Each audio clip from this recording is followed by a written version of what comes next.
pwedeng i-expect na follow-up mula dito sa TNC kasi nga naman, meron silang Lunox dito na kapag nag-Chaos Assault ay may dash nga naman, mapakalapit agad. As well as yung Arlot dito na may Vengeance in lang na pwedeng sunod-sunod lang na stress ang dadalhin talaga Yun sa nga eh. RSG.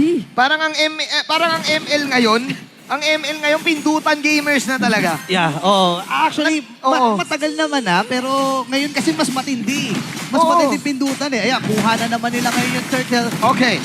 Okay, kailangan natin mag-relax ngayon ha kasi, well, Hatred, nakikita natin at 2-0 and 5. Labas ng mga yellow. Hatred, ako na lang ang sana ako na lang. Sa amin na lang, sa amin na lang. Sa amin na lang ang yellow na yan, no? Kasi init na kami.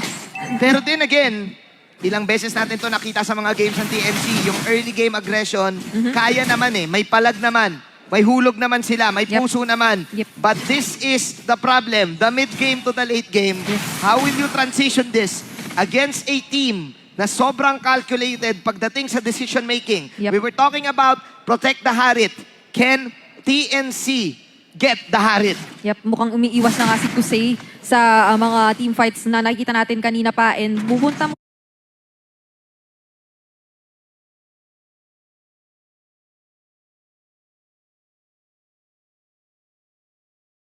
siya sa gilid, kumukuha ng mga tore kasi nga naman medyo may kalugian din siya in terms of level.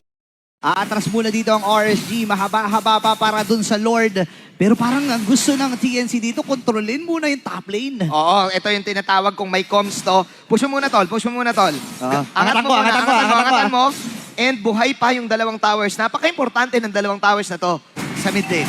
At si Nomad, isa rin yata siya sa mga kailangan nating tutukan kasi ang taas ng gold na hinahawakan niya ngayon. 4-1-0 din ang kanyang standing. And regardless kung ang kanyang naging first item ay Durance, meron naman na rin siyang Divine Glaive. So, may imagine mo ngayon na may kalamangan na nga sila in terms of levels kung paano niya na may papakita sa atin yung damage na pwede nitong dalhin o maging panunaw kontra sa ultimong mga makukunat na heroes o pangharap dito ng RSG, which is I think medyo na-preview na sa atin kanina. Kaya kahit na medyo nagmatapang si Nats dito sa kanyang Black Dragon form ay hindi niya inakala. Yung damage output ay medyo nakakatunaw na pala. Kasi binibase yung damage ng mga Chaos Bolt sa HPs mo, yung magic damage. So the more HP, the more... Naghanap ako ng rhyme, pero the more health you have, the more the damage you get. Walang rhyme, pero it makes sense. Yun na yun Yun talaga yun At yun nga nabansagan nga ito dating Ultimate Shredder nabukod dun sa carry. And yun talaga yung target dito ng TNC. Kailangan natin ng tutunaw kay Nats. Pero ngayon, tutunawin ata din lang dalawa! Nawi, wala pa si Nats do. Actually, nandun pala si Nomad. Oo nga. Natunawi, min. Natunawi. Okay, hindi pa pala tapos sa 2v2. Nagamit na rin yung Brilliance. Yung Order of Brilliance para makatakas. Pero yung Lord ay available na pala. Oh my G, the Tunawi technique because of the Lunox. Tama si Brigida, it's all about the tunaw damage para dito sa TNC. Sabi nyo magpainit kami, pues tutunawin namin kayo. Okay, papagay ba dito? Demon Kai, gumugulong-gulong lang, naghahanap ng huli. Pero super na siya makakahuli. Nagamit niya yung kanyang sweep. Pero si Heads, lumalayo din. Kusay ay narito. Nagamit na rin yung hook. Pati flicker na naman mula sa pinakamatapang na Aurora sa Pinas. Pero andito na yung Dragon Form.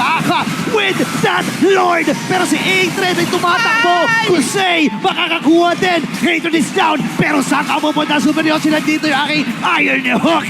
And the Heads ay tumatakbo na rin. Pero napakakunat nito. RSG Philippines, they were ready. Handa sila doon sa flicker in ang pinakamatapang na Aurora sa game na doon na si Hatred.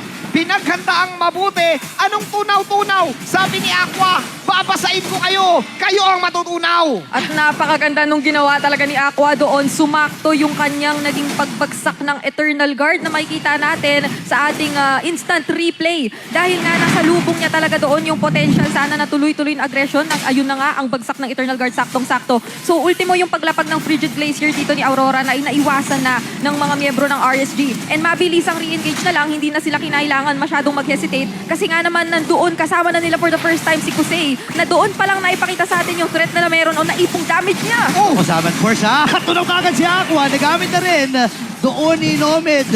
Yung kanyang mga skills, yung brilliant, pero ando yung hook and a bloody hunt. Kaya lang superior si Naro din. Sasaluhin rin yung damage para lang maprotekta ng mga members din ng TNC. Pero yung Dragon, yung Black Dragon form na kulay red. Pero si Hatred ay mamamatay din dahil na pag-isaman force. Hindi pa tapos ang Task Force RSG sa panahon na ito. Painit na ng painit. pero nandito pa rin yung threat ng hook mula dito kay Light. Dedepensa si Ryzen. Andun yung hook. Hindi tatama yon, pero ang natamaan ay yung torre sa gitna. Super duper sad news for TNC Pro Team. Yun na sana yung vintage. Sige, sugutin mo, laban na to. Pero RSG again, protection kay Kosei. Plus yung clutch hook ni Light. Yep, and Nabaliktad pa. na-reserve pa ni Nats yung petrify niya para dun sa moment na yun. Na literal na magiging problema kung ikaw na dito si Hatred kasi parang ito na rin yung punto na hindi na masyadong manghihinayang yung RSG na mag-engage ng mag-engage. Mamaya pa babalik yung passive mo na meron kang frozen kapag napatay ka namin. So bakit kami manghihinayang ngayon na maghanap ng mga engage? Actually, kung babalikan din natin yung kwento, di ba? TNC for the longest time, lagi nilang nahahawakan yung early game at ngayon nangyayari muli. Oo. 3.3K para sa RSG. Parang kumbaga kung nanonood ka ng NBA, kung nanonood ka lang kanina, lamang lagi ng first quarter, second quarter.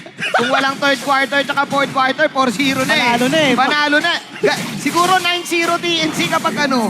Yung hanggang ano lang, Kapag hanggang mga 8 15 minutes lang. Oo.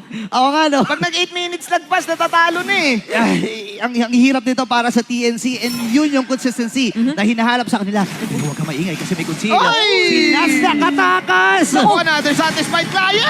Naku, ito na ata yung pagbawi ng task force RSG. Tinamaan ng hook and a bloody hand. Binigay nila lahat kay Ryzen. Wala yung jungler. Pero nandito yung pinakamatapang na Aurora sa Pinas. And the moment, patras muna sila. Halos pawasan ng kanilang mga buhay. Pero yung Lord na Luminous Oh, no. ay available na. Burrito Brigida, nakatingin na sila doon. Nakatingin na sila doon sa Lord. Pero hindi nagbaback off ang TNC. Parang ayaw pa rin nila kahit nawala si Ryzen dito. Konting pagpapakita lang din and saktong-sakto ay kinailangan umuwi ng mga players ng RSG, especially si Kusei na medyo nadamdaman dun yung damage. Kasi si Nomad doon ay hindi masyadong na-target. So literal na nakatayo lang siya, nagbabato ng mga sago at ang sakit-sakit nung nabigay niya damage. Pero speaking of masakit, O naku, doon na naman yung final slash. And si Nats kalahati Aray, yung aray, pwede dito tunawin siya. Heads, nailapag na rin yung Eternal Guard. Heads, makukuha niya si Nats. Pero si Super Yoshi, nahook din. Mamamatay mula kay Aqua. Grabe Tinutunaw na nila isa-isa. And hatred na naroon. Pero hindi na siya aabot dahil nakuha na ni Demon Kai ang Lord. Oh my God! Tinamaan pa ng hook. Buti na lang may passive. Pero hanggang saan ka makakasurvive? Dahil RSG na nanalasa ng muli. Kahit may frozen passive, hindi nila ni-let it go. Si Hatred doon sa bottom side. hindi na pinakanta. At tinuloy-tuloy na lang ngayon ng RSG na kasama pa yung Lord sa mid. Nakakatakot na depensa ito para sa TNC. Ay, wait lang. Nandun yung Flicker Hulk. Buti na lang hindi tumama pero kasama na nila ang Luminous na Lord. 15 minute. Wala pa rin si Hatred. Ryzen, tinatangkin na lang yung mga minions. Pero re-respeto ang RSG. Alam nila yung potential. Pero hindi naman yung potential ng Hulk. And Bloody God. Patay si Super Yoshi. Kulang sila ng setup. Hence ay umaatras na rin. Aqua will secure that Cernet sa may bandang ibaba. At nandito na yung kupunan Oh ng my God. RSG. Kumakatok na. Oh my glove, yung endable tambol ay pwede na nating marinig sa side ng RSG. They want this. Nanalo sila kahapon. Gusto nila makuha yung instant. Lumabas yung pulang dragon. Ito na yung pulang dragon. Nagamit na rin yung Brilliance pero yung hook, tumama na naman. Grabe yung accuracy. Patay na dito si Yoshi. At si Nomad din. Sininex naman nila si Ryzen. Inilalayo lang niya. Pero may mga minions. Ang RSG. At ang game na ito, makukuha nila. Unting-unti nang nauubos ang apoy ng TNC. Unti na lang.